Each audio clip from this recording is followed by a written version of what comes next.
welcome to Neighborhood Unitarian Universalist Church in Pasadena.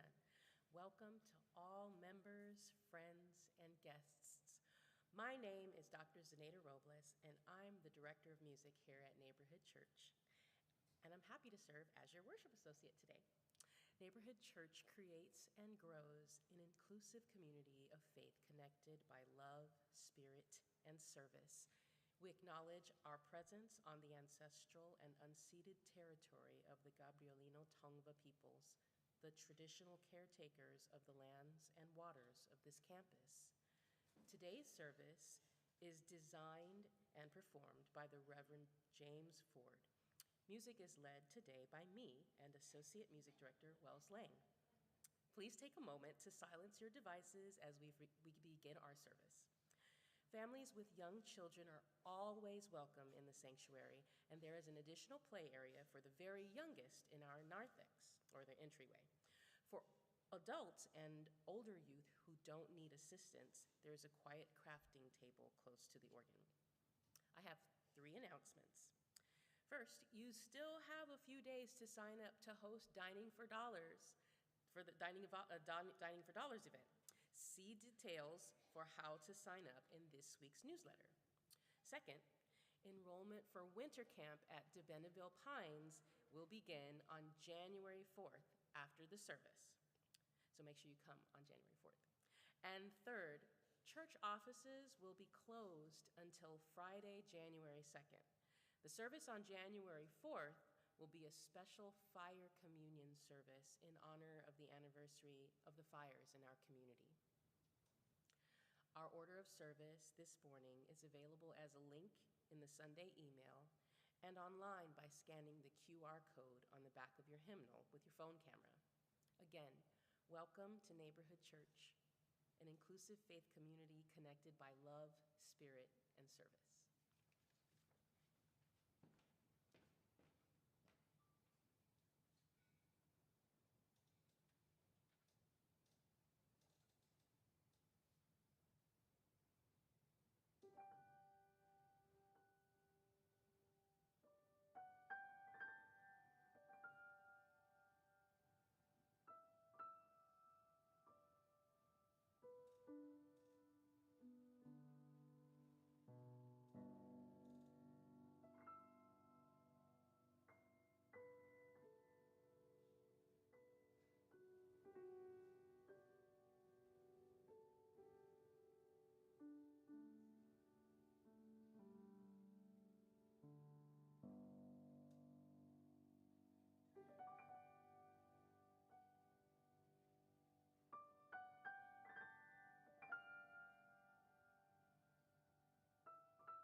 whether the words of Rumi, as we are often told, or more likely from a pen some 200 years earlier, Abu Sa'id, they are the universal invitation. Come, come, whoever you are. Wanderer, worshiper, lover of leaving, it doesn't matter. Ours is not a caravan of despair. Come even if you have broken your vows 1,000 times. Come yet again. Come. Welcome to our last Sunday worship service in the year 2025. Next week, Reverend Omega will guide us into the new year with a fire communion, as we've heard, which, given the givens of this past year, sounds about right. Today, a pause. We gather in the liminal moment between the great Western markers of Christmas and New Year's. I think of it as the deep breath in the cycles of our lives. Come, come, whoever you are. Let's take a moment to be with each other. Let's pause and remember simply to breathe. Wanderer, worshiper, lover of leaving, here we are, as we are. Our tradition has come to kindle a flame as we begin these gatherings. I hope we do.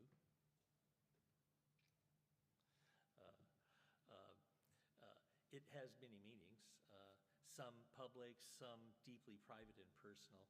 One meaning I find each time the chalice is lit is how the light of the person, you and me, we're held in the chalice of community, this community. So, join the caravan of hope and possibility.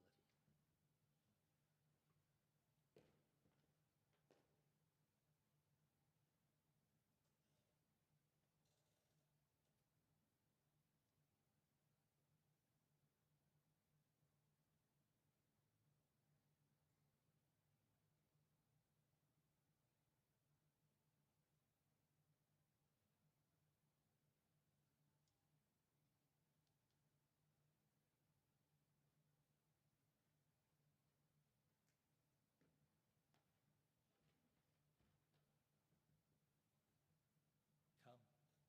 Even if you have broken your vows 1,000 times, come yet again. Come. Let's take a moment to center our arrival. One way we can do this is by pausing and noticing our breathing. It's no coincidence that the word spirituality in many, many languages come from that tongue's word for breath. Ruach, Numina, prana, anima, ki, spiritus. Right here, right now. The briefest of invitations to breathe and to notice our breathing.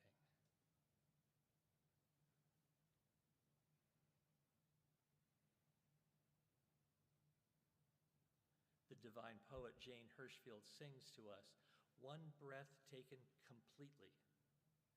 One poem fully written, fully read.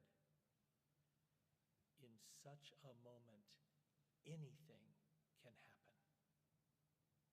With that word, a meditation on breathing.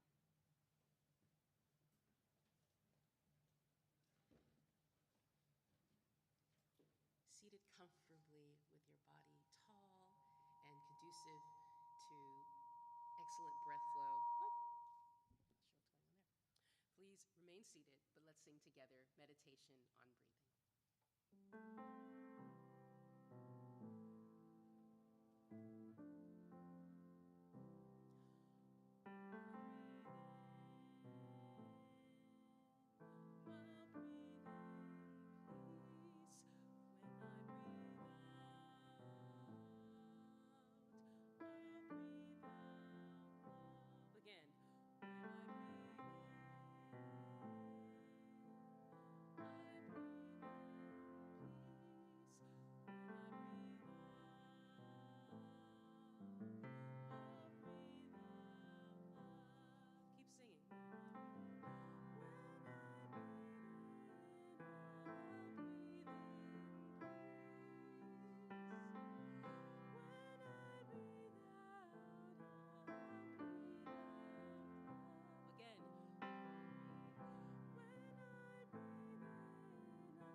Each Sunday, our congregation dedicates 100% of its contributions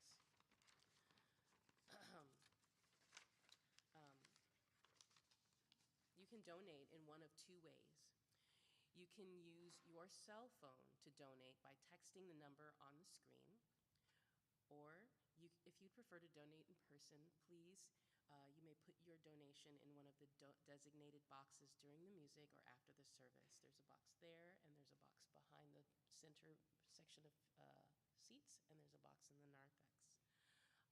You may rise during the music to put your donation in the box. Please extend help to those around you who may need assistance reaching the donation boxes. If you wish to make a payment toward your pledge or contribute to church operations, make a note in the subject line or use an envelope available at the donation boxes. This week, our gifts will actually support the operating fund for Neighborhood Church. Normally during the holidays, the Share the Plate portion goes to the minister's discretionary fund, but your generosity over the past year has filled this fund.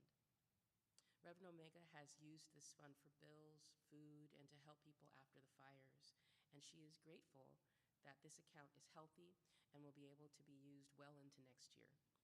So instead, because of our austerity budget this year and unexpected maintenance and repair costs, we are inviting you to consider contributing to our end-of-year donation to the operating fund to help bridge the gap in our administration and infrastructure costs. Thank you so much for giving generously.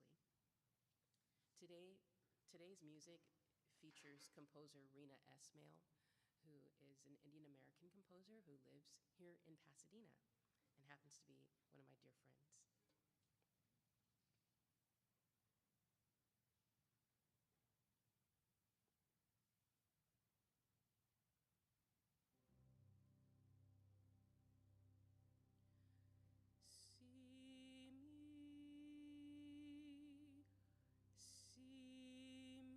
see me, see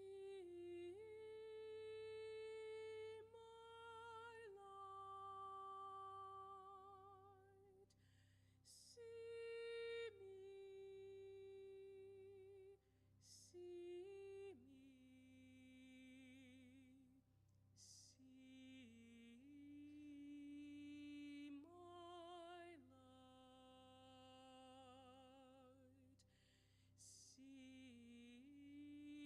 see my light, see my light.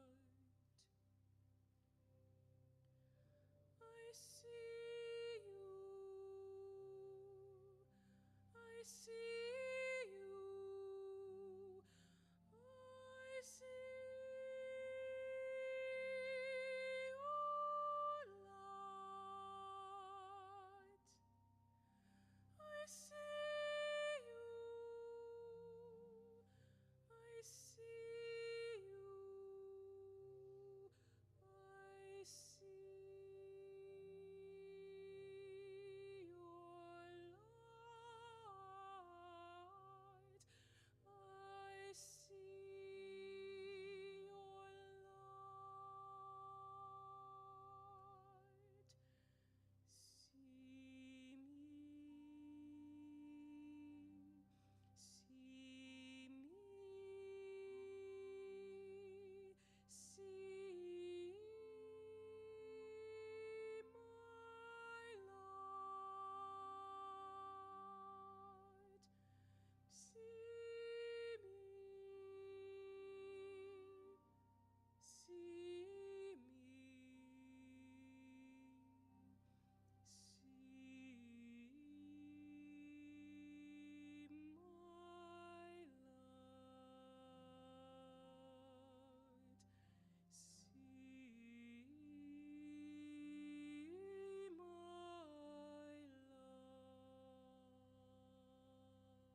of Zen meditation by the 18th century Japanese Renzai master Hakuin Ikaku.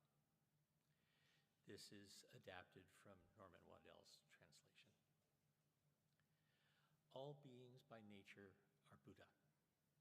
As ice by nature is water. Apart from water, there is no ice. Apart from beings, no Buddha. How sad that people ignore the near and search for truth afar. Like someone in the midst of water, crying out in thirst. Like the child of a wealthy home, wandering among the poor.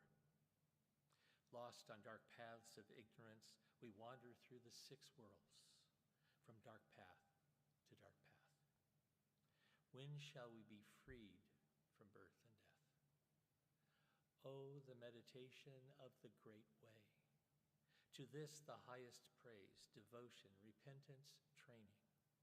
The many possibilities of our lives all have their source in the meditations of presence. Those who try this meditation even once wipe away beginningless crimes. Where are all the dark paths then? The Pure Land itself is near. Those who hear this truth even once and listen with a grateful heart, treasuring it, revering it, gain blessings without end. Much more, those who turn about and bear witness to self-nature that is no nature, go far beyond mere doctrine. Here effect and cause are the same. The way is neither 2 nor 3, with form that is no form. Going and coming, we are never astray. With thought that is no thought, singing and dancing are the voice of the law. Boundless and free is the sky of our deepest presence. Bright the full moon of wisdom. Truly, is anything missing now? Nirvana is right here before our eyes. This very place is the Lotus Land. This very body, the Buddha.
fewer days than the fingers on a single hand, this year is over.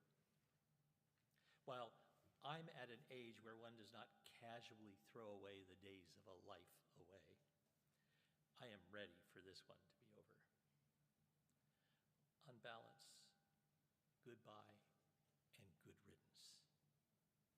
Of course, looking forward, it promises to be another doozy of a year as well.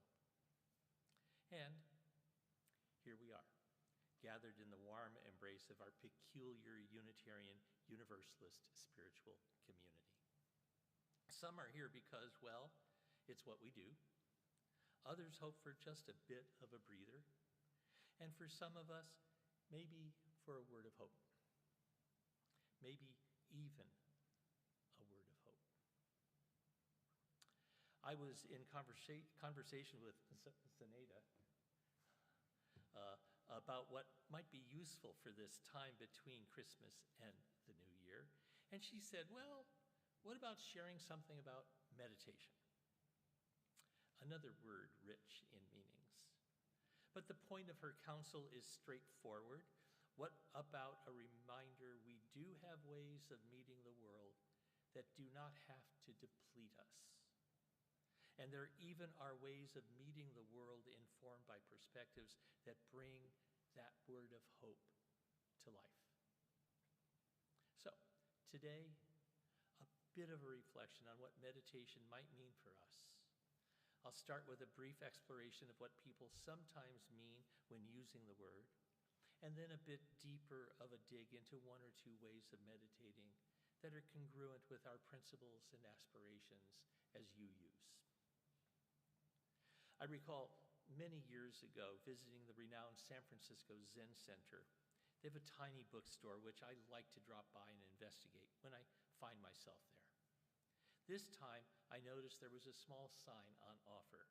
It read, "Don't just do something, sit there." I delighted in the pure counterculture of the sign. In a sort of bottom line sense, meditation usually means something we do with our heads. Often it is bringing our heads and our bodies together. Depending on who you're talking to, meditation can be body scanning, that is noticing and usually relaxing parts of our bodies. It might involve visualization or a somewhat similar form of guided meditation. It can be as simple as reflecting maybe on the day. And there are forms of meditation rooted in religious traditions, like Buddhism's practice of loving kindness, or Christianity's Lectio Divina, reading sacred scriptures mindfully. Some meditations note thoughts or feelings as they arise. Others incorporate breath practices, ranging from counting or following the breath to Kundalini yoga, using the breath to awaken energies. While still others are kinds of body practices, ranging from walking meditation to Qigong or Hatha yoga. To begin a list. For us here, secular forms of meditation might be particularly of interest. The probably most famous of these is mindfulness-based stress reduction, MBSR to the initiate. It's a program developed by John Kabat-Zinn, who was then a professor at the medical school at the University of Massachusetts in Worcester, and who would become the founder of the school's Center for Mindfulness in Medicine, Healthcare, and Society. Looking at his program, it is at its core simply dropping religious language from the ancient Buddhist meditation manual, the Satipatthana Sutta, that is, the discourse on the foundations of mindfulness. That text, while probably drawing on sources that may go back to the historic Buddha himself, is generally believed to have been compiled in the 1st century before our Common Era. Kabat-Zinn expanded this meditation manual with other practices like guided meditation and yoga into an 8-week course that he called Mindfulness-Based Stress Reduction. It has become wildly successful in the medical community to aid in stress management, chronic pain, and all in all offering a sense of general well-being. He and his associates moved beyond claims and applied controlled experiments to understand the why of it. Feel free to Google for the details. Out of his and his associates' work, MBSR has become a complementary discipline in treating depression, hypertension, and immune disorders. However, it is easily adapted, and it might be to all sorts of secular uses. It's still worth noting it is rooted in a religious, or if you will, spiritual tradition. The original goal is not that sense of well-being science has found in many of the disciplines. With that distinction between prayer and meditation can be a little bit difficult to unravel. In Judaism, prayer is often seen as more corporate action, the words addressed to God in a temple service, for instance, while the word meditation is often reserved for private contemplation. For Christians, while again prayer is often seen as directly addressing God, meditation often involves mentally unpacking a teaching, perhaps from Scripture, for spiritual solace and growth. Buried in that is a definition I've seen around that, while a bit triumphalist, has some use. Here, prayer is talking to the divine, while meditation is listening. The reality is that in both cases, we're being invited to our deepest encounters with the real. So, disdain for the one is probably not as useful as one might think. But what does this encounter with the real mean? Finding ways to give ourselves a little space and to look at what we're up to can be an enormous gift. And honestly, this is the point of my sharing this meditation on meditation here and now, in that luminous liminal moment of our moving from year into year. And with that, finding ways to address the hurts both in our own hearts and those in the world.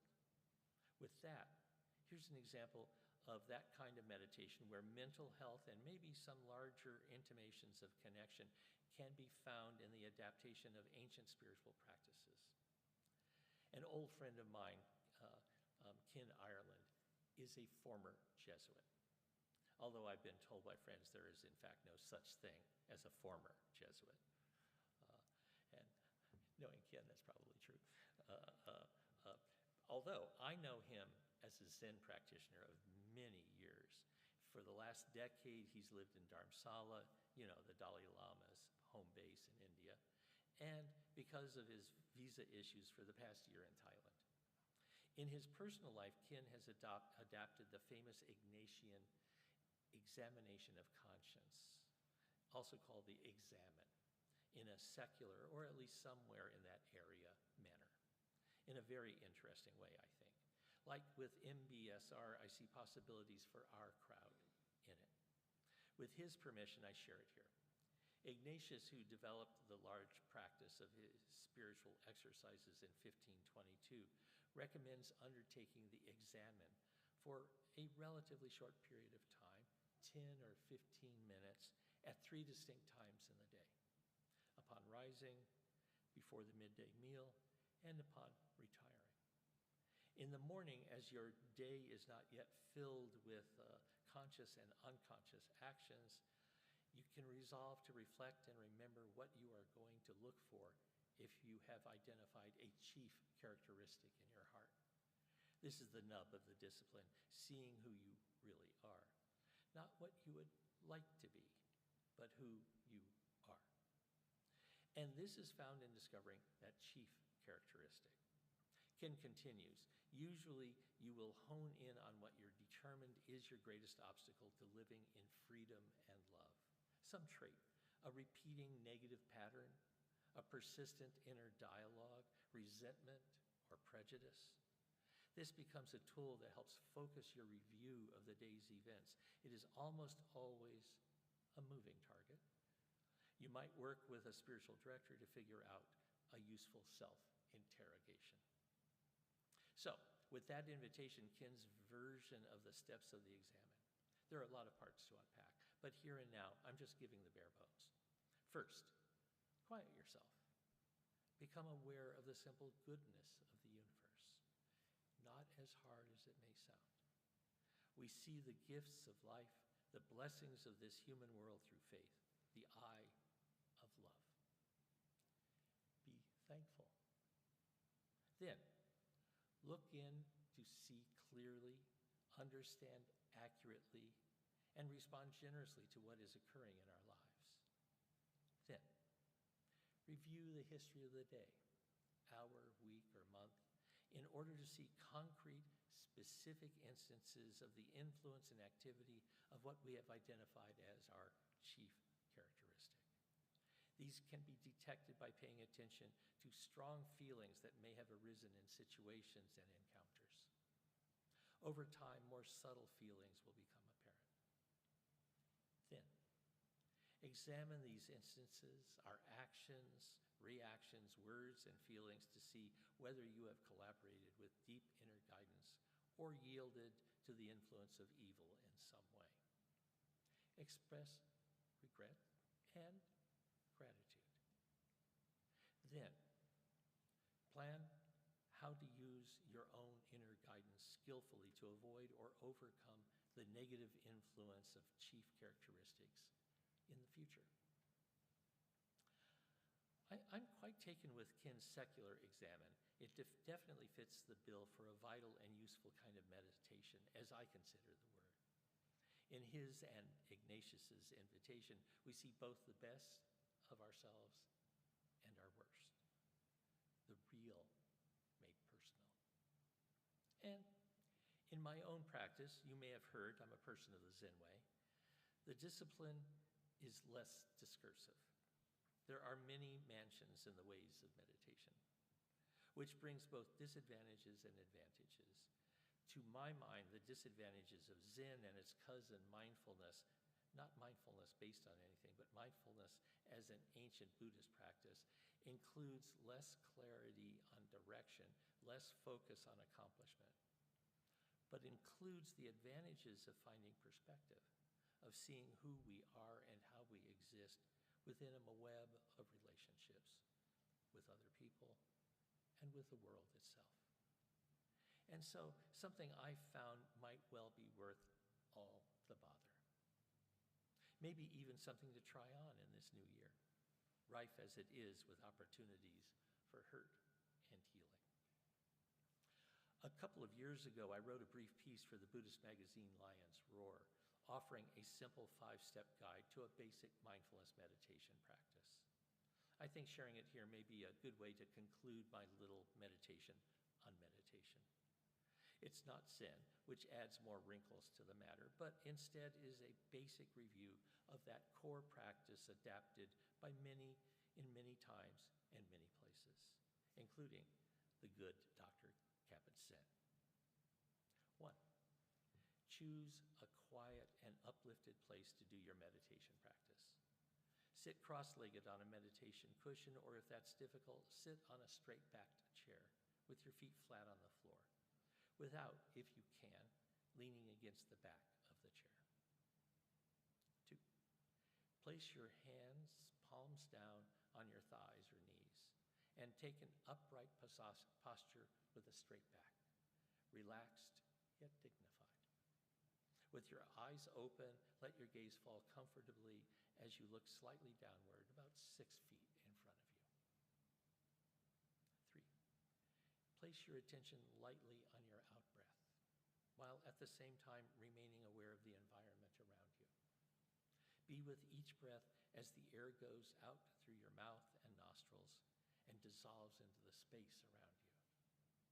At the end of each out-breath, simply rest until the next breath goes out of its own accord.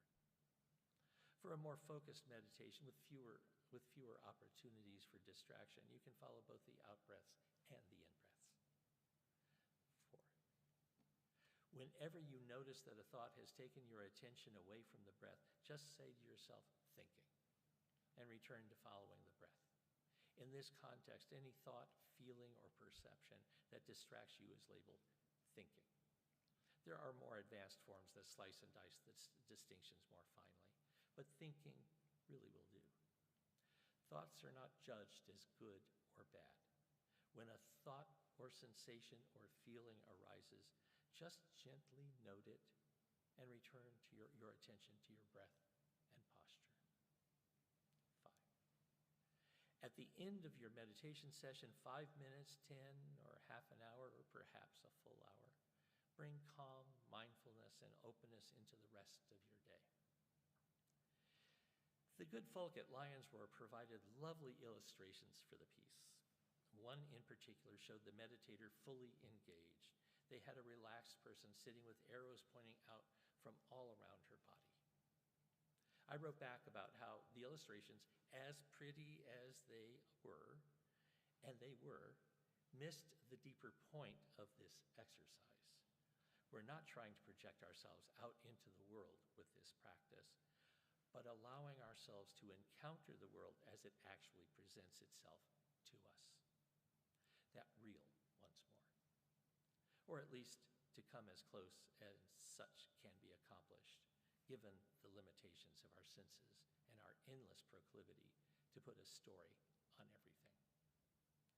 The 12th century Japanese Zen master Eihei Dogen, in his essay Uji, Being Time, put it like this: when the self advances and confirms the 10,000 things, the world, that's called delusion. But when the 10,000 things come to the self, that is awakening. In my note to my editors at Lions Roar, I said the arrow should be pointed toward the meditator. They wrote back how that was lovely, but they paid good money for the illustrations, and they were staying. I suspect there are several lessons to be gleaned from that exchange. So, a little grist for the mill. Something that might even be of use as we move out of this lamented year into, well, who knows what we're moving into. At least we'll be doing it together, which I find a lovely thing. Thank you, and amen.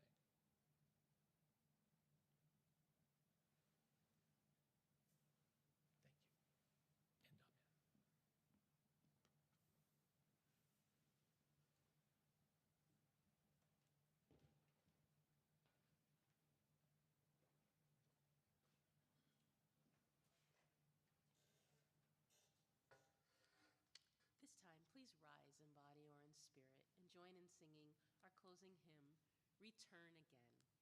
It's a canon, so we will sing it several times, and you're invited to join as you wish, or you can breathe.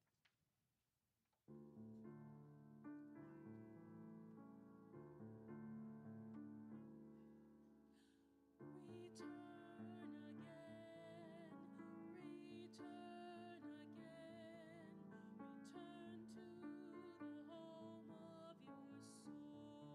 your soul. Return again, return again, return.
with each other. I know there's coffee, and it should be cooked. But we're going to go off into the world from here in a few minutes or an hour. I hope as we go forward, we remember this gathering. We remember the music, maybe a few of the words, but we remember most of all the interconnectedness of life that has been witnessed by our presence to each other, by each other's presence to us. Such a miracle and a glory. With that, may we depart in peace and perhaps with just a hint of unrest.